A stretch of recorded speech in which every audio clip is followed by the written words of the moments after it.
জুমাইনের ঐতিহ্যবাহী ডিমের সিঙ্গারা। ডিমের সিঙ্গারা আমাদের জুমাইনের ঐতিহ্যবাহী একটি খাবার।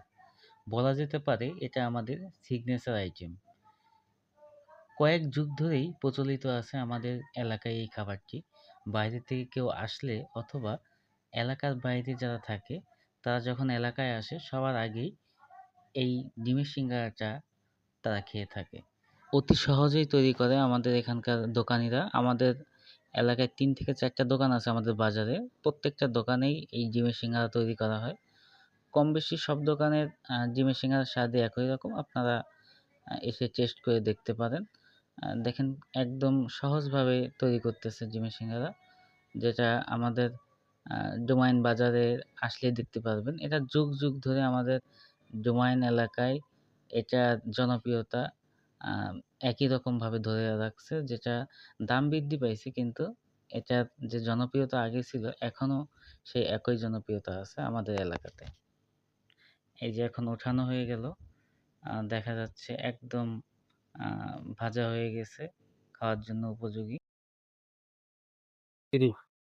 তো যে ডিমের সিঙ্গারা আমাদের জুমাইনের, ওটা নিয়ে মনে করলাম, ভাবলাম যে ওইখানে না খেয়ে প্রকৃতির মাঝে আসি। তো এটা হচ্ছে আমাদের জুমাইনের ঐতিহ্যবাহী ডিমের সিঙ্গারা, ঠিক আছে? ডিমের সিঙ্গারা এটা হচ্ছে আমাদের অন্য অন্য কোনো জায়গাতে এটা তেমন একটা পাওয়া যায় না। আমাদের এলাকার দেখা দেখি আশেপাশের কয়েকটা জায়গাতে, যেমন শ্যামলীনগর বা এরকম কিছু পঞ্চপল্লীর কিছু সাইডে এই সিঙ্গারাগুলো বানানো শুরু করছে, কিন্তু এটা প্রকৃত আমাদের জুমাইনেরই ঐতিহ্যবাহী খাবার, এবং জুমাইনেই সর্বপ্রথম এটা করা হয়, যেটাতে কোনো রকম কোনো মশলা বা কোনো কিছু ব্যবহার করা হয় না। শুধুমাত্র উম যে আটার যে ইটা থাকে, ময়দার ইসের ভিতরে শুধুমাত্র ডিমটা ভেঙে দেওয়া হয়। সেটা আমি আগে দেখাইলাম ভিডিওতে।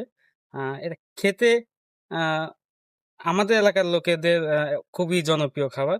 আহ, তো যারা খান না, এটা খেয়ে আমাদের এলাকায় আসতে পারেন এবং ট্রাই করে দেখতে পারেন আমাদের এলাকার ডিমের সিঙ্গারাটা।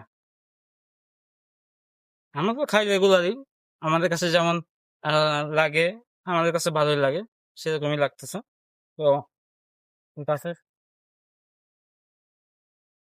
হ্যাঁ, ক্লিয়ার। এই হচ্ছে ডিমের সিঙ্গারা, যেটা মরিচ দিয়ে বা পেঁয়াজ দিয়ে, হ্যাঁ, বিট লবণ দিয়ে খাইতে অনেক ভালোই লাগে আমাদের। তো যারা খান নাই তাদের দাওয়াত রইল জমায় নিয়ে এসে ডিমের সিঙ্গারা খাওয়ার। ধন্যবাদ।